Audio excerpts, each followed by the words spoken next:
సభకి నమస్కారం. గౌరవనీయులు పెద్దలు పొన్నం ప్రభాకర్ గారు, మంత్రివర్యులు, మా టీచరు ప్రొఫెసర్ రమా మెల్కోటె గారు, అదేవిధంగా ఈ సభను నిర్వహిస్తున్నటువంటి మిత్రులు గౌరీశంకర్ గారు, సభ కేంద్ర సాహిత్య అకాడమీ అవార్డు గ్రహీత శివారెడ్డి గారు సందేశం ఇచ్చారు కాబట్టి 2 నిమిషాలు మాట్లాడారు కాబట్టి నేను 2 నిమిషాల కంటే తక్కువనే మాట్లాడాల్సినటువంటి అవసరం ఉందని అనుకుంటున్నాను. ముఖ్యంగా మేడం రమా మెల్కోటె గారు ఆల్రెడీ ఒక పర్స్పెక్టివ్లో ఎక్స్ప్లెయిన్ చేయడం జరిగింది కాబట్టి దానికి కొనసాగింపుగా ఎక్కువ చెప్పాల్సినటువంటి అవసరం లేదు.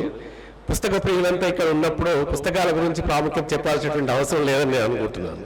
బట్ చాలా వరకు మటుకు మాత్రం ఏ పుస్తకాలైనా కానీ ఆ పుస్తకాలకు ఒక షాప్ అయితే ఏదైతే ఉందో అక్కడ ఆ గూటి పక్షులు ఎక్కడికి వస్తూ ఉంటాయి.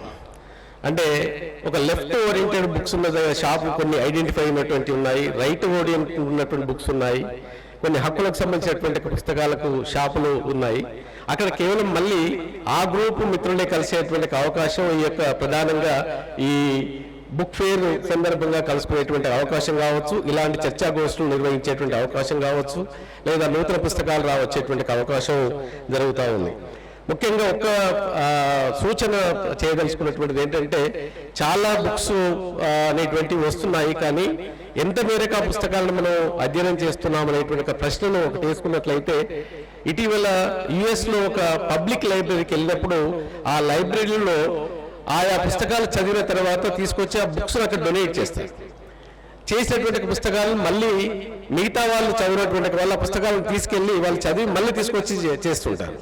ఈ ఎక్స్పెరిమెంట్ చాలా బాగుంది. అన్ని మనకు ముఖ్యంగా చాలా మంది ఇళ్లలో లైబ్రరీ ఉంటుంది, ఆ లైబ్రరీ మెయింటైన్ చేయడం లేకపోతే వాటిని ప్రొటెక్ట్ చేయడం కూడా చాలా ఇబ్బందికరమైనటువంటి పరిస్థితి ఉంది. కాబట్టి మేము ఇటీవల ఉస్మాన్ యూనివర్సిటీలో లైబ్రరీలో మీ దగ్గర ఉన్నటువంటి పుస్తకాలను డొనేట్ చేయండి, అవి మీరు అవసరం ఉన్న వాళ్ళు తీసుకోకపోండి అనేటువంటి ఒక ఎక్స్పెరిమెంట్ క్రియేట్ చేయడం జరిగింది, ఒకటి ఇంప్లిమెంట్ చేయడం జరిగింది. ఆ విధమైనటువంటి వాటిని ఇలాంటి బుక్ ఫేర్లలో కనుక ఎంకరేజ్ చేసినట్లయితే, ఒక బాక్స్ పెట్టినట్లయితే మన దగ్గర ఆల్రెడీ చదివిన పుస్తకాలు ఏవైతే ఉంటాయో అవి ఇక్కడ తీసుకొని అవసరం ఉన్న వాళ్ళ పుస్తకాలను తీసుకుపోయేటువంటి చేసేటువంటి అవకాశం బుక్ ఫేర్ కనుక చేపట్టినట్లయితే చాలా మందికి రీచ్ కావడానికి అవకాశం ఉంటుందని చిన్న సూచన చేస్తూ ఈ అవకాశం ఇచ్చినటువంటి మిత్రులకు ఈ కృతజ్ఞతలు ముగిస్తుంది.